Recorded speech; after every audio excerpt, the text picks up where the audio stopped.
देशभरातील अनेक राज्यांमध्ये पुढील 4 ते 5 दिवस पावसाची शक्यता वर्तवण्यात आलेली आहे। राज्यामध्ये देखील पुढील आठवडाभरात पावसाचा येलो अलर्ट देण्यात आलाय। 21 आणि 22 मे रोजी कोकण, गोवा, मध्य महाराष्ट्रातील अनेक जिल्ह्यांमध्ये वादळी वाऱ्यासह मुसळधार पावसाचा ऑरेंज अलर्ट देण्यात आलाय।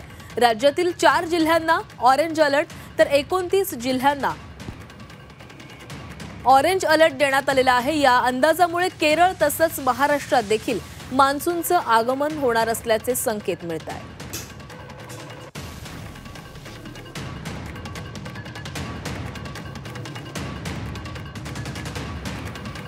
तर 21 आणि 22 मे रोजी कोकण, गोवा, मध्य महाराष्ट्रातील अनेक जिल्ह्यांमध्ये वादळी वाऱ्यासह मुसळधार पावसाचा इशारा देण्यात आलेला आहे।